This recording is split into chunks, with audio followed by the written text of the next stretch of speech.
Good. You guys have a good Thanksgiving? Very good. Good. So did I.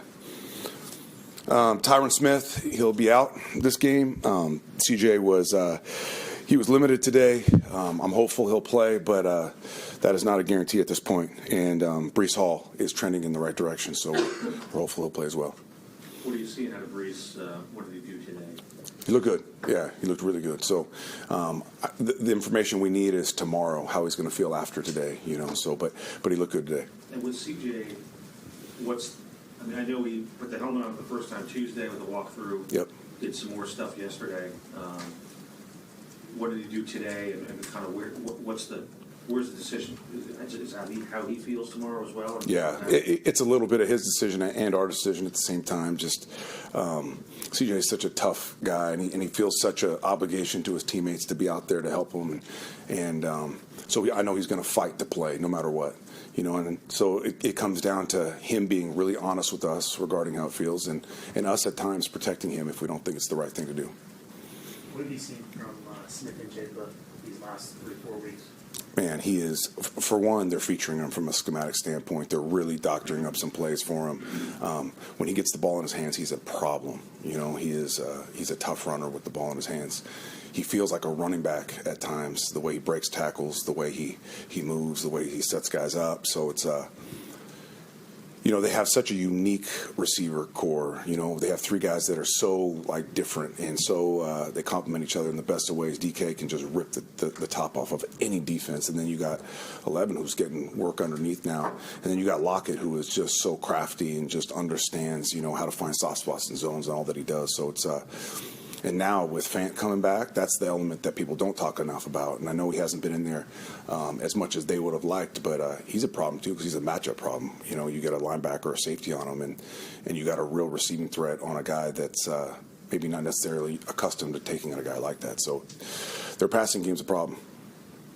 Just to go back to Tyron, we happened to see him out there briefly before practice. Do you have any update on his stat other than not playing on Sunday, which we kind of do anyway, but any other? Nothing as of today. I'm going to actually, after this, I'm going to have a long talk with him and just see where he's at. In terms of dealing with all those weapons you mentioned on Seattle, you know, Fant and Smith and Jigba and Metcalf, what do you guys need to tighten up? I know I asked you about the pass coverage the other day, but in terms of tighten up to not allow them to find holes in the zone. Yeah, I mean, we're going to have to be on our details at the highest level. And when we play our defense and a detailed version of that, like we're a problem, you know. So we got to be on our stuff, you know. And then when we play man, you know, we're going to have the matchups right, and we're going to play with great technique and effort and finish. And it's going to be a great challenge for the back end. When you were doing your self-scout, did you guys look at the lack of interceptions, and is there a way to create more of them? Obviously, I know the opportunities. Right. Gino has done a lot of good things this year, but he's also thrown 12 interceptions. Did you kind of look at that and how you guys can create more opportunities? We did, absolutely. You know, ways that we can, because like we talked about earlier this week, turnovers a lot of times are a byproduct of you know, you have substantial leads in a game and you let your guys just eat, and especially when an offense feels like I got to force the ball down the field to create explosives, come back in a game potentially. That's, as we all know, that's where turnovers typically come. But at the same time, yeah, we took a deep dive into our scheme, and are we being aggressive enough at times to force those type of mistakes by an offense and a quarterback. So both those things we took a hard look at, and hopefully we'll have a chance to implement that stuff this game. You guys have played more man this year, right, than last year? We have, yeah, we have at times. How much does that factor into the interception question? That absolutely can. You know, it's harder. Not that it's impossible, but it's harder to get interceptions when you're playing as much man as we are playing. Playing man has also been a little bit of a byproduct of living in this 3rd and 2-6 world, where we have not done well enough at times on 1st and 2nd down to create the 3rd and longers.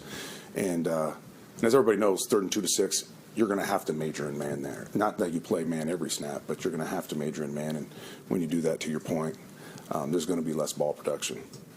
What stood out to you about Jalen Mills? Obviously, you guys picked him up 4 or 5 weeks into the season, right, and put him in there when Chuck was down, and now he is a starting role. Yeah, he's one of those guys. Those I know he's kind of been labeled as a journeyman because he's kind of hopped around, but what a pro he is. He's just another guy in that room to just demonstrate to all our younger guys what it's supposed to look like, and he does it every day. He's got experience. He is one of the better communicators I've ever been around out there. For a guy that's come late to our defense and not necessarily had the same time on task that our other guys have had, has done an amazing job in that way. So what a great pickup he was midseason. What is your position on Tony Adams? I know it's a challenging question because of the reports that the owner might have been involved in him being replaced.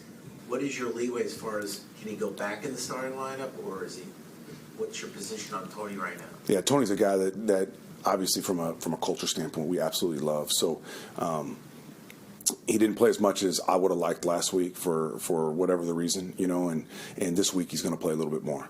So he's going to get reintegrated into our defense. What you've done this now in the head job for 6-7 weeks.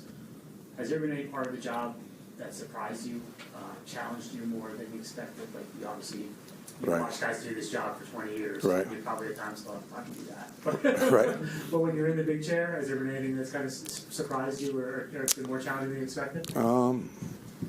I'd say time management has been, something that I'm still finding my way through. Probably I'm better now than I was initially, but yeah, there's just a lot of stuff that you don't know that comes across that table, and that way it's been a bit of a challenge, but a fun challenge, the one that I've embraced, and I'd say game day too is another challenge. It's just the game management component, but then balancing that with still calling the defense is something that I feel better today than I did early on. But that's been a challenge as well for sure. Did you watch any football yesterday at all? I did. When you see what went down, not specifically a comment on the guy, but you touched talk about time management, things like that. And obviously, at the end of the Bears game was a difficult spot. Yeah. And not specifically about, obviously you have a comment on but do you learn things when you're looking at those things? Oh, absolutely. Are you gleaning things? Yeah, absolutely. I think I've kind of always done that my entire coaching career, especially those end of game, those winning moments. Because there's a lot of different ways and directions you can go in those moments. I know analytics would say one thing and field the game would say another thing, and then just the historical references that people make to all these one-off little end-of-game moments. But I've always put myself in those shoes and thought to myself, what would I do if I was that guy? Do you ever find yourself like the rest of us watching it and cringing? What are you doing? Yelling at the TV? Yeah. Yes. What is it like for you to face Seattle as far as this is the team you entered coaching with? Yeah. And also, have you reached out to Pete Carroll during your time as the head coach here to get some advice from him? I haven't, but I probably should have. I'd had some more time, I probably would have. But because he's been a great mentor to me in a lot of ways, in my coaching career, and he gave me my start, as you said, in Seattle, and my first stop out there. There's nobody really left there anymore, so it's not necessarily nostalgic or anything like that. But their defensive coordinator is one of my best friends on this earth, Adam Durde, and so it'll be good to see him. But other than that, not a whole lot of connection to that organization anymore. What sense have you gotten from the team this week in practice meetings that they're still motivated, invested in this, even though the way the season's going? Yeah, I felt zero, any human being, not a single individual on this team deviating from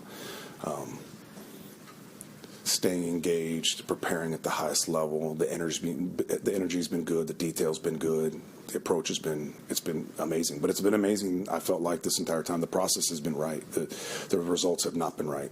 So this is the week. Thanks, everybody. Thank you, guys. Why were you guys watching?